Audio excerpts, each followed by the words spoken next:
الرحمن الرحیم نحمده ونصلی علی رسول الکریم. آج یہ خیال ہوا تھا کہ البنیاد المشید سے مضمون سنا دیا کروں. حضرت ثانی رحمۃ اللہ علیہ نے اس کا ترجمہ کرایا ظفر احمد صاحب عثمانی سے. اس ترجمے کی خود تعریف کیا ہے ثانی نے سب لکھا ہے.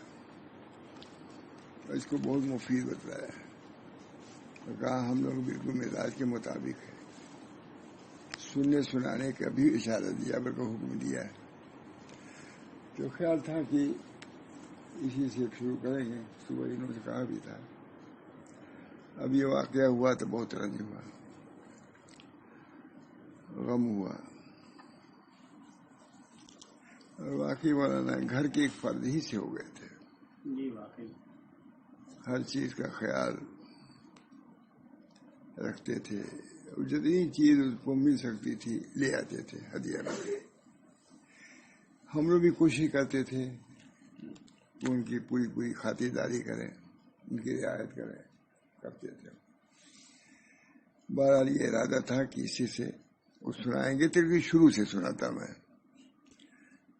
اس وقت دل میں آئے کہ جب یہ ارادہ ہے تو اب کھولو، آج کے مناسب کوئی مضمون ہے تو وہی سناؤ اسی کتاب سے. تو کھولا تو یہی نکلا ہے، دنیا کی حقیقت کا بیان.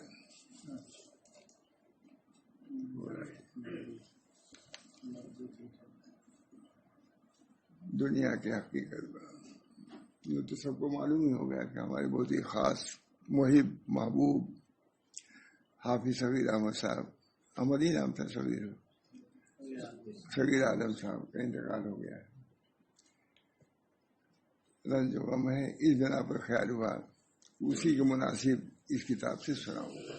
چنانچہ اللہ تعالیٰ کا فضل کہیے یہ کتاب کھولا تھی، یہی مطلب کہ یہ عنوان، اور پھر اس کے بعد مضمون دیکھا تو خوشی ہوئی اور سوچا کہ آپ سب لوگوں کو یہی سناؤں.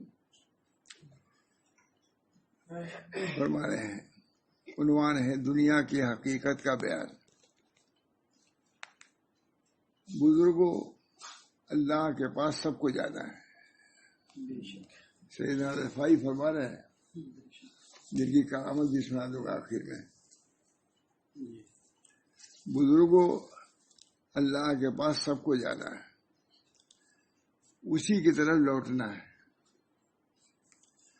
ہر شخص اپنے ٹھکانے پر پہنچے گا. اس کی عمر ایک نہ ایک دن پوری ہو جائے گی، چاہے 100 سال کا ہو جائے 2 سال کا. مرنا تو آئیے،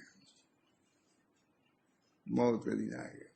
وہ عبد رب کا حتیٰ یاد ایک یقین، موت آئے گی. ہر شخص اپنے ٹھکانے پر پہنچے گا اور اس کی عمر ایک نہ ایک دن پوری ہو جائے گی. پھر اس کے متعلق بات پرس ہوگی. شیخ لکھ رہا ہے، ترجمہ ظفر احمد صاحب کر رہا ہے. پھر اس کے متعلق بات پرس ہوگی کہ عمر عزیز کو کس کام میں صرف کیا ہے. عمر عزیز کو کس کام میں صرف کیا. اللہ تعالیٰ ارشاد فرماتے ہیں منہا خلقناکم فیہا نعیدکم منہا نخرجکم تارۃ اخری. ہم نے مٹی سے تم کو پیدا کیا، اسی میں تم کو لوٹا دیں گے، پھر اسی سے دوبارہ زندہ نکال کر کھڑا کر دیں گے. یہ غلہ جو تم کھا رہے ہو تمہاری جیسے آدمیوں کی مٹی سے اگا ہے. یہ غلہ جو کھا رہا ہے، جتنے آدمی مرتے ہیں تو مٹی تو ہو جاتے ہیں، اسی مٹی سے غلہ ہوتا ہے. دیکھیے نہیں خاص بات ہے، انداز دیکھیے، کبھی دیر میں یہ بات نہیں تھی.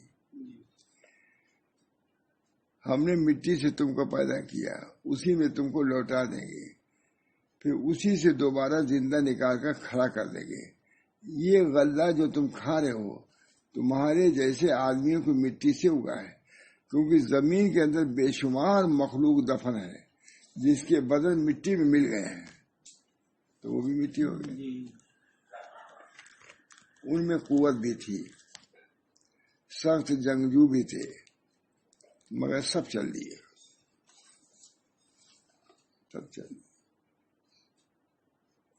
یہ بھی کہتے ہیں موٹے زیادہ چل دیے. اور ایسے دنیا سے جدا ہو گئے گویا کبھی تھے ہی نہیں. اس مٹی میں اگر تأمل کرے تو اس پر بہت سی پیشانیوں کو بچھا ہوا پائے گا. مٹی میں ہماری مٹی ہے، اور اگر اس کے ذرات کو الگ الگ کیا جائے تو ایسا معلوم ہوگا کہ گویا لوگوں کی زبانوں کے لیے ان ذرات کو غلاف بنا دیا ہے.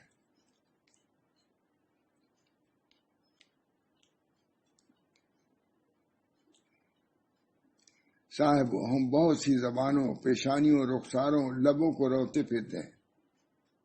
زبان ہے یہ بھی مٹی جس پر روز رہے.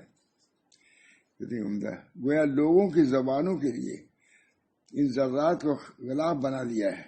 صاحب ہم بہت سی زبانوں، پیشانیوں، رخساروں، لبوں کو روتے پھر رہے ہیں. اے آنکھ والو عبرت حاصل کرو. یہ دنیا ہے اور یہ ہے اس کی حالت، یہ اس کے مکانات ہیں اور یہ ہیں اس کے آدمی، جن کا انجام سوا اس کے کچھ نہیں کہ سب مٹی میں مل جائیں گے. جو مکانات موجود ہیں وہ نہیں موجود ہیں.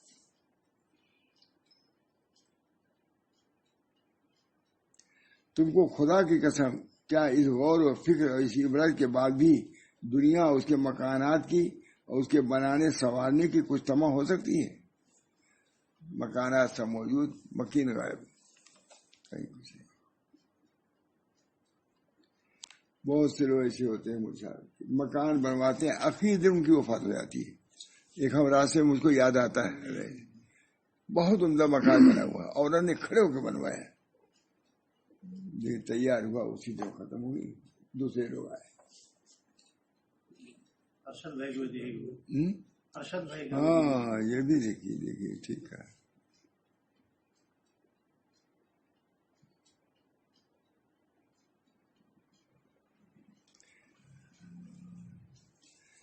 اے آنکھ والو عبرت حاصل کرو. یہ ہے واز مانا، یہ وادی ہے سب، یہ وادی کو جمع کیا ہے، کوئی مرتب ترکیب نہیں. میں نے دیکھا بہت. اللہ ہم سب لوگوں کی اسی عبرت حاصل کرنے کی توفیق دے.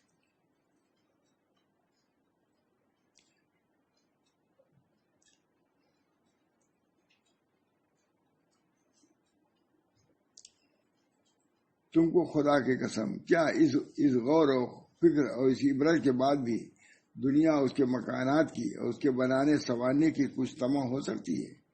بتلاؤ کیا میں اس خانقاہ میں اسی تعمیر لگاؤں اس میں میری اولاد صالح، ابراہیم، ابو القاسم، عورتیں، لڑکیاں رہیں گی؟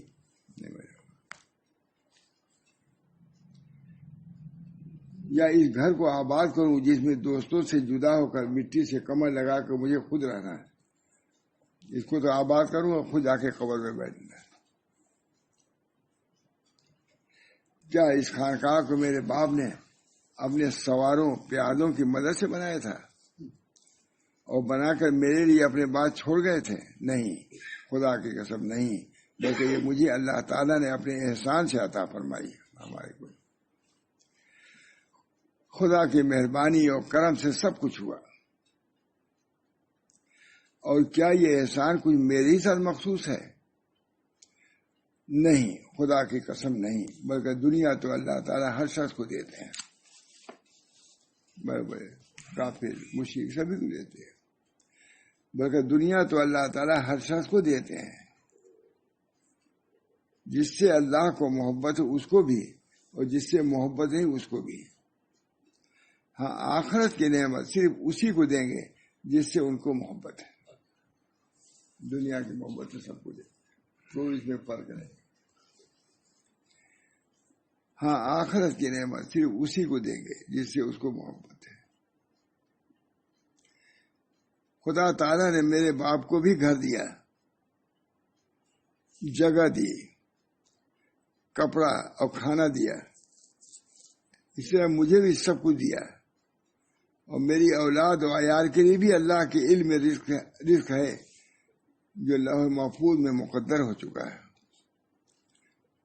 اسے تمام مخلوق کا حال ہے کہ سب کے واسطے رزق مقدر ہے۔ پھر یہ فضول خیالات اور گمراہی کے راستوں میں بھٹکنا کس لیے؟ حد کے اندر رہو۔ پھر یہ فضول خیالات اور گمراہی کے راستوں میں بھٹکنا کس لیے کہ لوگ ساری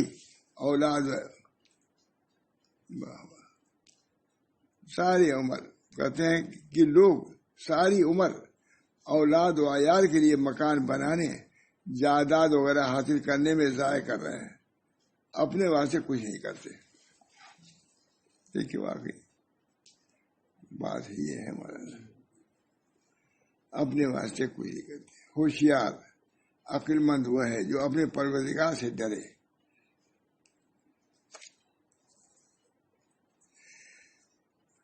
عقل مند وہ ہے جو اپنے پروردگار سے ڈرے، اپنے آپ کو عبادت میں لگائے رکھے اور مرے پیچھے کے لیے کام کرے، مرے پیچھے کے لیے کام کرے۔ اللہ تعالیٰ فرماتے ہیں وَلَقَدْ كَتَبْنَا فِي الزَّبُورِ مِن بَعْدِ الذِّكْرِ أَنَّ الْأَرْضَ يَرِثُهَا عِبَادِيَ الصَّالِحُونَ۔ ہم نے زبور میں نصیحت کے بعد لکھ دیا ہے کہ زمین کے وارث میرے شائستہ بندے ہوں گے۔ بس لائق اولاد کے لیے تو فکر کی حاجت نہیں، سارے اولاد، اور نالائقوں کو تمہاری فکر سے کچھ نفع نہیں۔ لائق اولاد اس کی ذمہ، وہ تو تمہارا جمع کیا ہوا خزانہ، وہ تو تمہارا جمع کیا ہوا خزانہ اور جائیداد 4 دن میں ختم کر کے مفلس ہو جائیں گے۔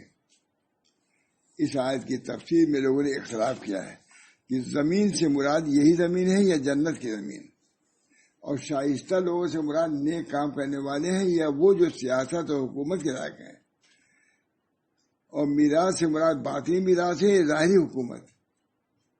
بعض نے کہا کہ مراد باطنی میراث ہے، صالحین اس کے وارث ہوں گے، جس سے بندے کو اللہ تعالیٰ کا قرب بخوبی حاصل ہوتا ہے، وہ مراد ہے۔ عبادی صالحین اس کے وارث ہوں گے۔ جب وہ زمین سے لگتا ہے، بندہ کو اللہ کا قرب بخوبی حاصل ہوتا ہے جب وہ زمین سے لگتا ہے۔ حاصل یہ ہوا کہ زمین کے اصلی مالک وہ ہیں جو زمین سے لگ کر اللہ کی عبادت کرتے ہیں۔ زمین سے لگنے مطلب یہ ہے کہ زمین پہ جو عبادت کرتے ہیں وہ ہیں زمین کے مالک، جس سے بندے کو اللہ کا قرب حاصل ہوتا ہے۔ فرماتے ہیں مراد باطنی میں یا ظاہر۔ بعض نے کہا کہ مراد باطنی میراث ہے جس سے بندہ کو اللہ کا قرب بخوبی حاصل ہوتا ہے جب وہ زمین سے لگتا ہے۔ حاصل یہ ہوا کہ زمین کے اصلی مالک وہ ہیں جو زمین سے لگ کر اللہ کی عبادت کرتے ہیں، وہ زمین والے ہیں۔ کیونکہ انسان زمین پر اسی لیے بھیجا گیا ہے، اس کو مٹی سے اسی لیے بنایا گیا ہے تاکہ زمین سے لگ کر اپنی ذلت و عاجزی کا اظہار کرے۔ بس یہی لوگ زمین سے وہ کام لیتے ہیں جس کے لیے ان کو اور زمین کو بنایا ہے۔ زمین پہ سجدہ کرتے ہیں، رکوع کرتے ہیں، کام کرتے ہیں دینی۔ زمین سے وہ کام لیتے ہیں جس کے لیے ان کو اور زمین کو بنایا گیا ہے، تو یہی اس کے اصل مالک ہے۔ زمین سے کام لیتے ہیں، سجدہ کرتے ہیں، بناتے ہیں، یہ کام کرتے ہیں جس کے لیے ان کو اور زمین کو بنایا گیا۔ بنایا گیا کس کے لیے؟ عبادت کے لیے۔ تو عبادت کہاں کرتے ہیں؟ زمین سے لگ کے کرتے ہیں، تو زمین کو بھی کام ملا ہے، تو یہی اس کے اصل مالک ہے۔ دوسرے لوگ جو زمین سے کام نہیں لیتے وہ اصلی مالک نہیں، بلکہ غاصب و ظالم ہے۔ کام تو لے رہے ہیں زمین سے، لیکن غصب کے طور پر لے رہے ہیں۔ زمین تمہارے لیے بنائی گئی عبادت کے لیے۔ جب کوئی عبادت کرتا ہے تو زمین کا حق ادا کر رہا ہے، اور زمین پر رہتا ہے، زمین کا کھاتا ہے، زمین کا پیتا ہے، اس پہ اللہ کی معصیت کرتا ہے۔ سب کا انداز الگ ہے۔ دیکھیے یہ مضمون، یعنی زمین کے وارث اور حاکم وہ لوگ ہوں گے جو مخلوق کے استحقاق کے موافق زمین کی حکومت اور سیاست و انتظام کے لائق ہوں، کیونکہ لوگوں کے اعمال ہی حقیقت میں حکام ہے۔ اس لیے سب کے سب ایک ساتھ سیاست کے مستحق نہیں، بلکہ بعض نرمی کے مستحق ہیں، بعض سختی کے۔ تمہارا سب سے بڑا حاکم خود تمہارا عمل ہے، جیسے تم خود ہوگے ویسے ہی حاکم تمہارے اوپر مسلط کیے جائیں گے۔ اس تفسیر کی تائید اس آیت سے بھی ہوتی ہے، ان الارض یرثها عبادی من یشاء یورثها من یشاء من عبادی، زمین اللہ کی ہے اور اس کا وارث اپنے بندوں میں سے جس کو چاہے کرتا ہے۔ اس آیت میں یقیناً زمین سے مراد یہی زمین اور میراث ہے، مراد حکومت اور سلطنت ہے، کیونکہ یہ موسیٰ علیہ السلام کا قول ہے جس میں آپ نے بنی اسرائیل کو تسلی دی ہے۔ اس میں یہ قید نہیں ہے کہ زمین کی حکومت صرف نیک بندوں کو ملے گی، بلکہ عاقبت یعنی کامیابی آخرت کو متقیوں کے لیے، آخرت کی کامیابی متقیوں کے لیے۔ یہاں کی زمین غیر متقیوں کو بھی دیں گے۔ اس سے یہ عبادی ساری یہاں نہیں ہے، جو من یشاء من عبادی، جس کو چاہیں گے اللہ حکومت دیں گے۔ اس میں کوئی کافر اور مشرک کی قید، لیکن جس میں آپ نے بنی اسرائیل کو تسلی دی ہے اس میں یہ قید نہیں کہ زمین کی حکومت صرف نیک بندوں کو ملے گی، بلکہ عاقبت یعنی کامیابی آخرت کو متقین کے لیے خاص کیا گیا ہے، بل عاقبت للمتقین، وہاں فرق ہو جائے گا۔ اور قرآن کی آیتوں میں تعارض نہیں ہوتا۔ پھر ان الارض یرثها عبادی الصالحون میں اگر زمین سے دنیا کی زمین اور میراث سے حکومت مراد ہے تو صالحون کی تفسیر نیک بندوں سے نہ کی جائے گی، بلکہ لائق اور قابل لوگ مراد کیے جائیں گے، جو لائق ہوں گے۔ اب اس پر لائق ہو یا نہ ہو، یہ جو زمین کے لائق ہوں گے ان کو دی جائے گی، چاہے وہ مومن نہ ہو، ہے نا، ہوتا ہی۔ زمین اور میراث سے حکومت مراد تو صالحون کی تفسیر نیک بندوں سے نہ کی جائے گی، بلکہ لائق اور قابل لوگ مراد لیے جائیں گے، یعنی جس میں حکومت اور سیاست خلق کی صلاحیت ہو وہ دیے جائیں گے، ان کو دیا جائے گا، خواہ مسلم ہو یا کافر، نیک ہو یا فاسق۔ اور بعض لوگوں نے اس آیت کی تفسیر جنت کی زمین سے کی ہے۔ اس صورت میں مطلب بھی ہوگا کہ جنت کی زمین کے مالک میرے نیک بندے ہوں گے۔ اگر یہاں کی زمین ہے جو نیک قید نہیں ہے، اور وہاں ظاہر کے سب نیک ہی جائیں گے۔ تو یہ سب کے سب ہدایت پر، ہر ایک کی تفسیر صحیح ہے، کیونکہ قواعد شریعہ کے خلاف کوئی تفسیر خلاف نہیں ہے۔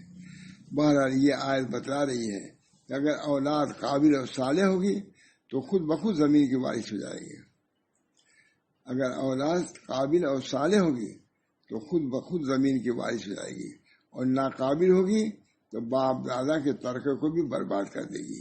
پھر اولاد کے لیے دنیا میں حماق اور اس کے اندر فکر کیوں؟ اگر لائق ہے تو کریں، نالائق ہے تو برباد کرنے والے ان کی فکر کیوں کرتے ہو؟ بہرحال بہت بزرگوں بہت عمدہ بات آگے لکھ رہے ہیں، بہت سناتے ہیں، ماشاء اللہ صاحب اس کو سناتے۔ بزرگوں، میں نے کوئی مشکل راستہ اور سہل طریقہ نہیں چھوڑا جس کے پردے نہ کھلے ہوں، اور لشکر ہمت کے ہاتھوں سے ان کے بادبان نہ اٹھا دیے ہوں۔ میں نے ہر دروازے سے اللہ کے پاس پہنچنا چاہا، ہر دروازے سے اللہ تک پہنچنا چاہا، مگر ہر دروازے پر بہت زیادہ ہجوم پایا، تو میں ذلت و انکسار کے دروازے سے پہنچ گیا۔ اس پر کم تھی، اس دروازے پر کم تھی، کوئی تلاوت لیے ہے، کوئی ذکر لیے ہے، کوئی نیکی لیے ہے، سب لے کے کھڑے ہیں پہنچنے کے لیے۔ ایک دروازہ جو عاجزی کا تھا، حضرت ابوبکر صدیق نے کہا کہ اللہ نے بہت بڑا کرم کیا ہے کہ اپنے تک پہنچنے کے لیے عجز کو قرار دیا۔ اگر قدرت کو عجز کے خلاف تو کہاں سے ہم لے آتے؟ عاجز ہر اثر سے اختیار کر سکتا ہے۔ ہر دروازے پہ بہت زیادہ ہجوم پایا، میں ذلت انکسار کے دروازے سے پہنچا، اس کو میں نے خالی پایا اور اسی سے واصل ہو کر اپنے مطلوب کو پا لیا۔ العجز و فخری، نبی اکرم صلی اللہ علیہ وسلم، العجز و فخری، الفقر و فقر نہیں ہے، عاجزی میرے لیے فخر کی بات ہے۔ عاجزی کا ہونا بہت بڑی نعمت ہے، کبر ہے نخوت ہے، یہ سب چیزیں اللہ سے دور کرنے والی ہیں۔ عاجزی اختیار کرنا، اللہ کے قریب عبادت کر کے بھی عاجزی اختیار کرو، جو حق کی عبادت ہم سے ادا نہیں ہوا اس میں بھی دوسرے طالب ابھی تک دروازے پر کھڑے تھے، کسی کو دربار تک رسائی نصیب نہ ہوئی تھی، مجھے میرے پروردگار نے اپنے فضل و عطا سے وہ دیا جس کو اس زمانے میں نہ کسی آنکھ نے دیکھا اور نہ کسی کان نے سنا۔ ایسے ایسے لوگ بھی ہوئے ہیں جو یہ کہہ رہے ہیں۔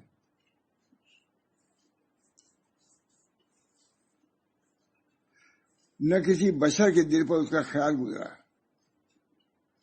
مجھ سے کرم خداوندی کے قاصد نے وعدہ کیا ہے کہ میرے مریدوں، محبت کرنے والوں اور مجھ سے میری اولاد سے، میرے خلفاء سے تعلق رکھنے والوں کی دستگیری کرے گا، خاص زمین کے مشرقی حصوں میں ہوں یا مغربی حصوں میں، اس وقت ہوں یا قیامت تک ہونے والے ہوں، تدابیر و وسائل کے منقطع ہونے تک روحانی معاہدہ اس طرح ہو چکا ہے، اور اللہ تعالیٰ اپنے وعدوں خراب نہیں کرتے۔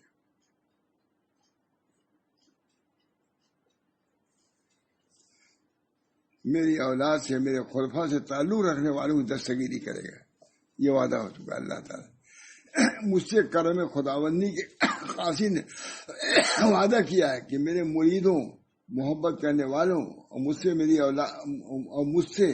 اولاد سے، میرے خلفاء سے تعلق رکھنے والوں کی دستگیری کرے گا، خاص زمین کے مشرقی حصوں میں ہوں یا مغربی حصوں میں، اس وقت ہوں یا قیامت تک ہونے والے ہوں، تدابیر وسائل کے منقطع ہونے تک روحانی معاہدہ اسی طرح ہو چکا ہے، اور اللہ تعالیٰ اپنے وعدے خراب نہیں کرتے، دستگیری کرے گا اللہ تعالیٰ۔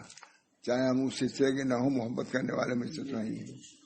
سیدنا رفاعی بہت بڑے آدمی ہیں۔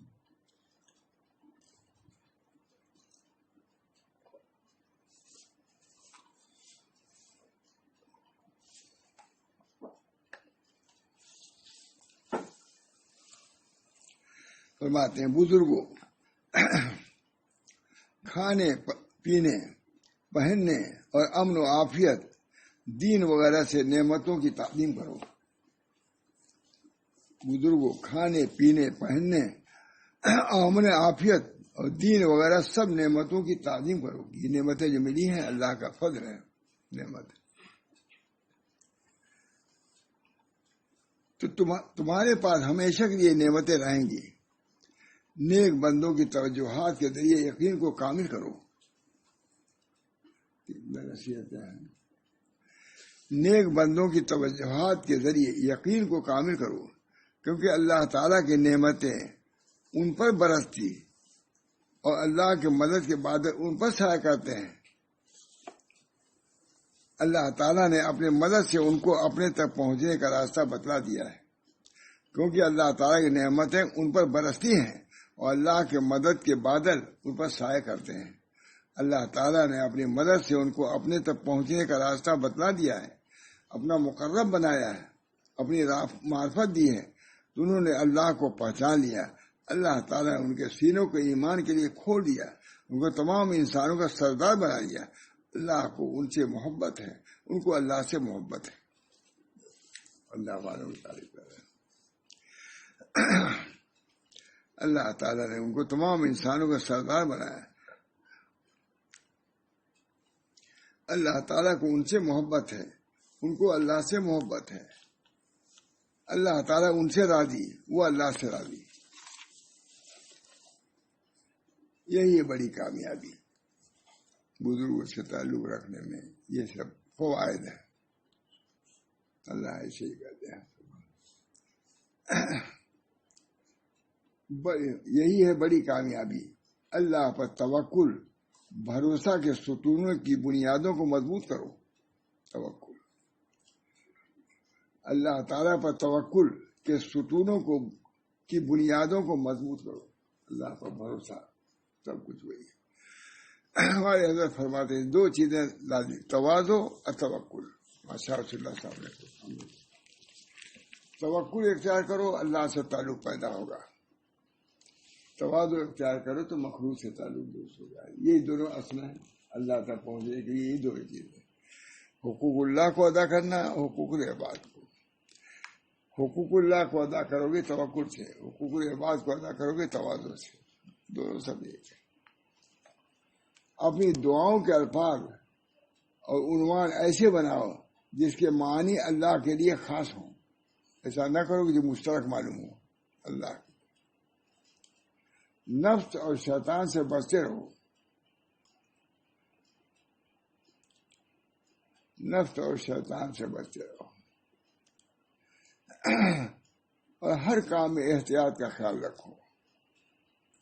ہر کام میں، کیونکہ جس نے اللہ تعالیٰ کے کام میں احتیاط کے ساتھ اپنی کمر کس لی، اللہ تعالیٰ کا قصد کر کے رحمت کی سواریاں پر سوار ہو گیا. اللہ تعالیٰ کا قصد کر کے رحمت کی سواریوں پر سوار ہو گیا. وہ ناکامیاب نہیں ہوگا.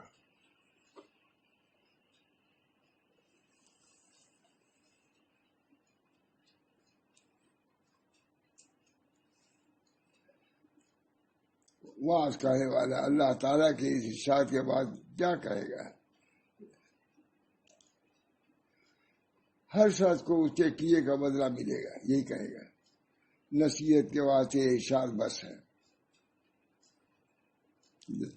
کل رسم بما تسا، ہر شخص کو اس کے کیے کا بدلہ ملے گا. نصیحت کے واسطے یہ ارشاد بس ہے.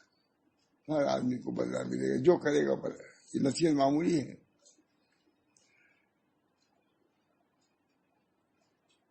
اختصار کرنے والا ارشاد خداوندی قل کل یعمل علی شاکرتی کے بعد اور کون سا عنوان اختیار کرے گا؟ خبردار کرنے والا. کل یعمل، یعنی اس سے بڑھ کے کوئی عنوان ہو سکتا ہے متوجہ کرنے کے لیے؟ ارشاد خداوندی انا لا نضیع اجر من احسن عملا. اس کے بعد اور کیا وعدہ کرے گا؟ اللہ تعالیٰ خود وعدہ فرما رہے ہیں کہ ہم پورا کریں گے. ڈرانے والا اللہ کے ارشاد یعلم السر و اخفا یعلم خائنۃ الاعین وما تخفی الصدور کے بعد اور کیا باریکیاں بیان کرے گا؟ کوئی بیان کرنے والا اس سے بڑھ کے بیان کر سکتا ہے؟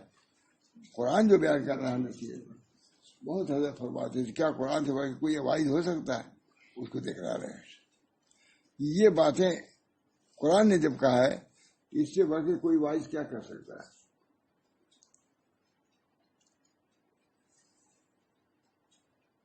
اس کے بعد کیا باریکیاں بیان کرے گا کوئی واعظ؟ نیک کاموں کی تاکید کرنے والا اللہ تعالیٰ کے ارشاد وما آتاکم الرسول فخذوہ وما نہاکم عنہ فانتہوا کے بعد اور کیا وضاحت کرے گا؟ بہت اچھی بات ہے. پورے قرآن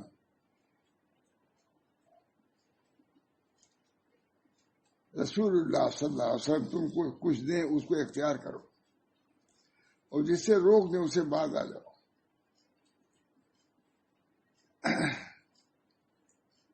یہ ارشاد نیک کاموں کی تاکید کرنے کے لیے بس ہے، اس سے بڑھ کے کوئی کرا.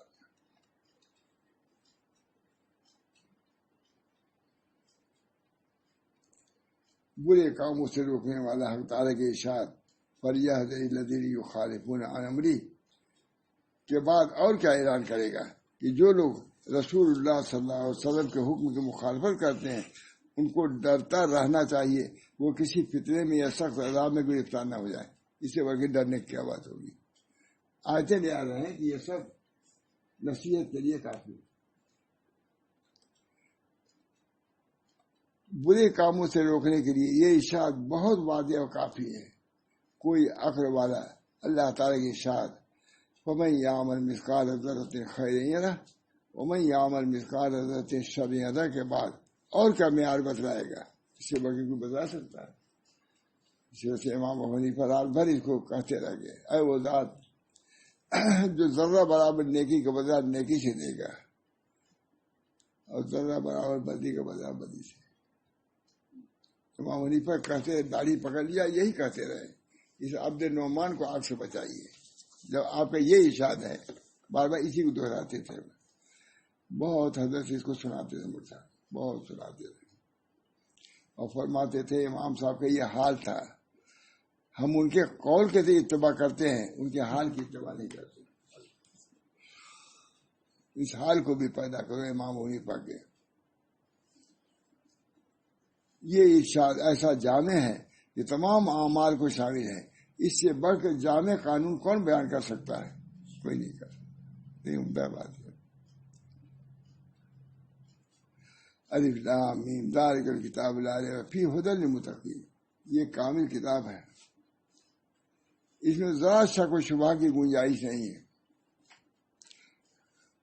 اللہ تعالیٰ کے سے ڈرنے والوں کے لیے ہدایت ہے. بہت عمدہ مول صاحب ہے، بہت عمدہ نصیحت. یہ کتاب اللہ مضبوط حجت اور ہمیشہ رہنے والا معجزہ ہے. یہ کتاب اللہ مضبوط حجت اور ہمیشہ رہنے والا معجزہ ہے. یہ ہم کو ما کان و ما یکون کی خبر دیتی ہے. یہ کتاب جو ہوا ہے، جو ہونے والا سب بتاتی. یہ پچھلے اور اگلے واقعات کو ظاہر کرتی ہے. اس نے ہمارے سامنے تمام چھپے ہوئے بھید کھول دیے. جس نے اس پر عمل کیا اسے نجات پائی. اور یہ اللہ کے رسول صلی اللہ علیہ وسلم کی سنت جو تمام نجات پانے والوں کے لیے سردار اور مناجات کرنے والوں کے وسیلے ہیں، صلی اللہ علیہ وسلم روشن راستہ ہے.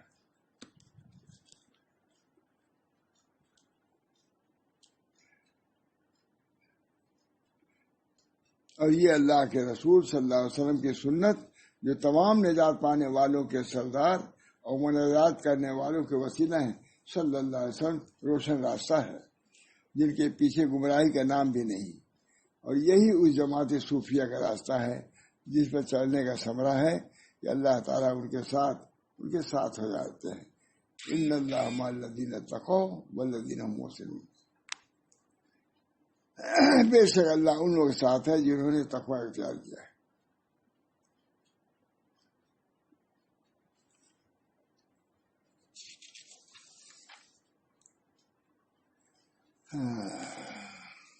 نصیحت ہی نصیحت ہے بیٹا، وہ سنا دیتا ہوں.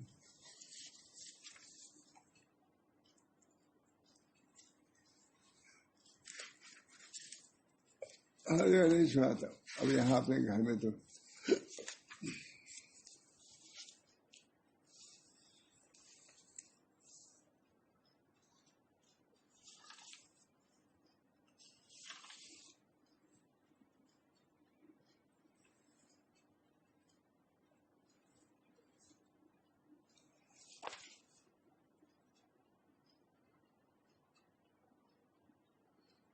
پینتیس کیا لکھا ہے؟ 35.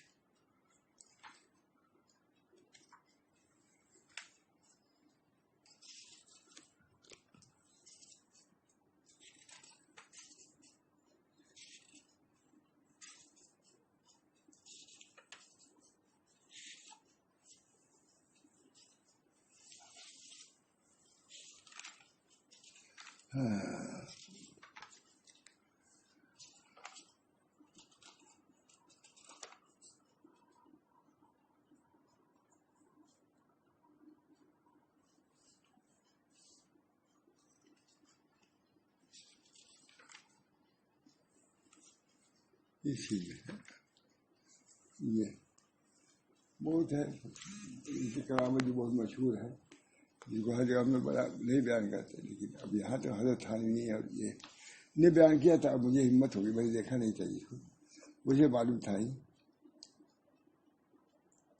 حضرت سیدنا شیخ و کبیر سید احمد رفاعی کی یہ کرامت مشہور برکت درجے تواتر کو پہنچ چکی ہے.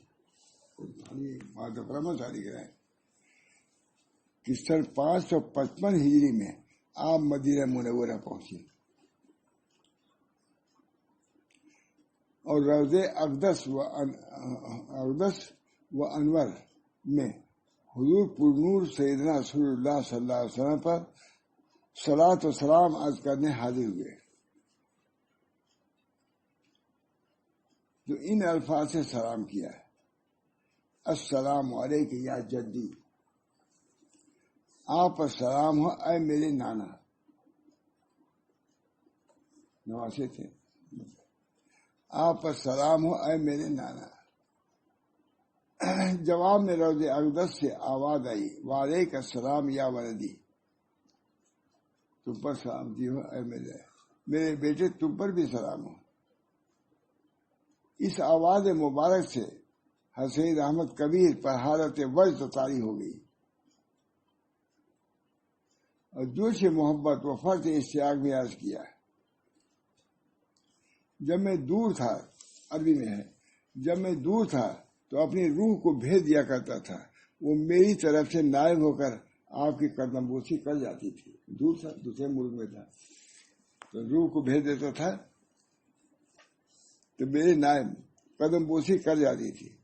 اب تو میں اپنی شکل و صورت کے ساتھ در دولت پر حاضر ہو گیا ہوں، تو اپنا دست مبارک بڑھا دیجیے تاکہ میرے لب اس سے کامیاب ہو جائیں.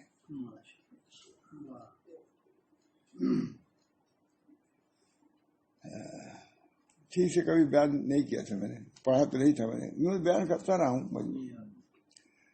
جب میں یہ کہا ہے فی حالت البود روحی کتب تو ارس روحا تقبل الارض عنی وان نائبتی. جب میں دور تھا تو اپنی روح کو بھیج دیا کرتا تھا اے نانا کی طرف. جب میں دور تھا تو اپنی روح کو بھیج دیا کرتا تھا، وہ میری طرف سے نائب ہو کر آپ کی قدم بوسی کر جاتی تھی. اور اب تو میں اپنی شکل و صورت کے ساتھ در دولت پر حاضر ہو گیا ہوں، تو اپنا دست مبارک بڑھا دیے تاکہ میرے لب اس سے کامیاب ہو جائیں. سنیے، یہ کہہ رہا تھا کہ قبر قریب سے نبی اکرم صلی اللہ علیہ وسلم، خاتم النبیین صلی اللہ علیہ وسلم کا دست مبارک چمکتا ہوا ظاہر ہوا.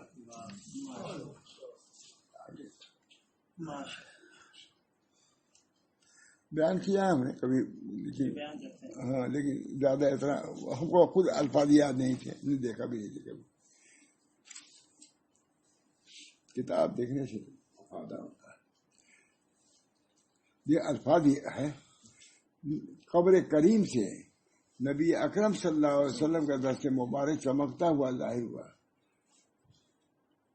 اور حضرت شیخ نے آگے بڑھ کر دست مبارک کا بوسہ دے دیا.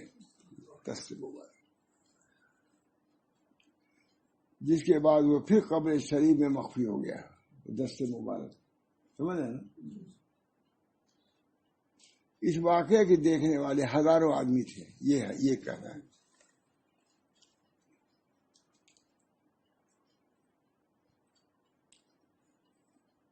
اس واقعے کے دیکھنے والے ہزاروں آدمی تھے جس کا انکار نہیں کیا جا سکتا. واقعہ سر 555 ہجری میں ہوا. اس واقعے کے بعد 556 سے جبکہ حضرت شیخ حج و زیارت سے فارغ ہو کر خانقاہ ام عبیدہ میں واپس تشریف لائے تو حضرت شیخ کے مواعظ کرم بند کرنے کا اہتمام کیا گیا ہے. چنانچہ یہ مجموعہ مواعظ اسی کرامت مشہورہ کے بعد ہی آئے ہیں. یہ اس کرامت کے بعد حضرت شیخ کے مواعظ کرم بند کرنے کا اہتمام کیا گیا ہے. چنانچہ یہ مجموعہ مواعظ اس کرامت مشہورہ کے بعد ہی ارشادات ہیں، جیسا کہ شیخ شرف الدین عبدالسمیع ہاشمی واسی رحمۃ نے اصل کتاب کے دیباچے میں تحریر فرمایا ہے.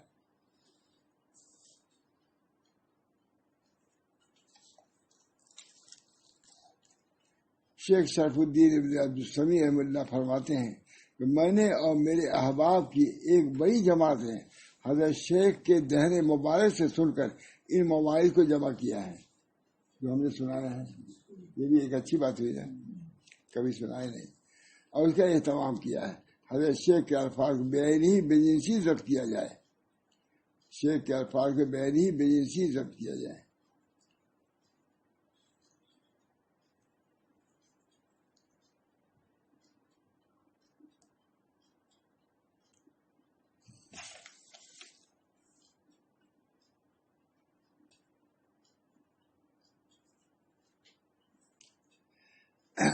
وہاں ظفر احمد صاحب لکھ رہے ہیں سخت ناشکری ہوگی، بات ہوگی. وہاں ظفر احمد صاحب لکھ رہے ہیں تاکہ آپ لوگ کی قدر ہو جائے کہ کیا ہے. سخت ناشکری ہوگی اگر میں اس حقیقت کا اظہار نہ کروں کہ مجھے اس کتاب کے ترجمہ اور شرح میں ان علوم و معارف سے بہت زیادہ مدد ملی ہے جو حضرت مجدد الملت حکیم الامت اشرف العلماء الکرام قطب الارشاد مرشد الانام سیدی و مولائی محمد اشرف علی صاحب تھانوی دامت برکاتہم سے اس ناچیز کو حاصل ہوئے. اس ترجمہ کرنے میں حضرت تھانوی کے علوم و معارف کام آئے. حقیقت یہ ہے کہ حضرت اقدس کے نفس قدسیہ کے سہارے ہی سے میں اس میدان میں چل سکا. ہم لوگوں کی قدر نہیں ہوگی، اب تو قدر کیجیے، دیکھیے کتنی بڑی بات ہے.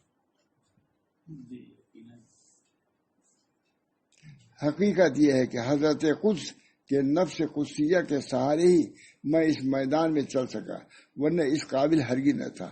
اللہ تعالیٰ شانہ اس ابر رحمت و آفتاب ولایت و معرفت کو تعدیر صاحب فخر و جلوہ والا رکھے. حضرت تھانی کی دعا کر رہے ہیں. اللہ تعالیٰ شانہ اس ابر رحمت و آفتاب ولایت و معرفت کو تعدیر صاحب فخر و جلوہ والا رکھے. آمین. یرحم اللہ عبدن قال آمین. اصل کتاب کا نام البرہان المؤید ہے. ترجمہ کا نام حسب ارشاد سیدی حکیم الامت دام مدوم البنیان المشید رکھتا ہوں. اللہ تعالیٰ اس کو قبول فرمائے اور نام کے معافی اس کو شاداب و سرسب اور بہار بے خزاں بنائے. آمین. ظفر احمد رف اللہ عنہ تھانوی عثمانی حال مقیم اشرف آباد دارالعلوم تلوالا سندھ.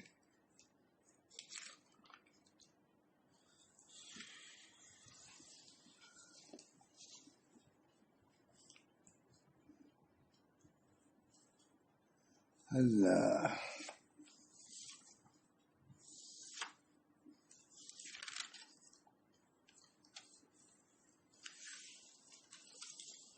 جس وقت حضرت کی امت دامت مجدہم ترجمہ کو ملاحظہ فرما رہے تھے کہ ایک دن اپنے مجلس خاص میں فرمائے کہ مجھے یاد نہیں پڑتا کہ کسی کتاب کے ترجمے سے مجھے ایسی خوشی ہوئی ہو.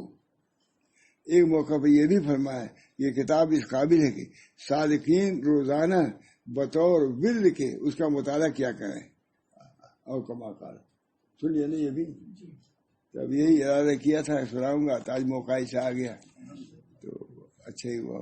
ان کے لیے بھی نیک فال ہے انشاءاللہ، اس کا فائدہ ہوگا ان کو. دعا بھی کیجیے کہ اللہ تعالیٰ جو پڑھایا گیا ہے، جو اثر ہوا ہے، اللہ تعالیٰ اس کو قبول فرمائے اور اس کا ثواب ہمارے مکرم محب مکرم حافظ صغیر عالم صاحب کو اس کا ثواب مرحمت فرمائے. ان کے ساتھ ہم لوگ کو بھی اللہ شریف فرما دے. ان کے بچوں کو بھی صبر سکون عطا فرمائے، ان کے معاملے کو آسان فرما دے. یا اللہ ہر قسم کی عافیت عطا فرمائے. ان کے بچے جو ہیں ان پر بھی اللہ رحم فرمائے، ان کو صبر و سکون عطا فرمائے اور ان کو اچھے سے اچھا مقام عطا فرمائے. جنت کی کھڑکیاں کھول دی جائے. اللہ اپنی خاص رحمت کا معاملہ فرمائے. نبی اکرم صلی اللہ علیہ وسلم میں حضرت سیدنا رفاعی، سیدنا عبد القادر جیلانی، یہ سب معلوم ہوا، کہیں لکھا ہوا کہ سیدنا عبد القادر جیلانی موجود تھے، انہوں نے بھی دیکھا.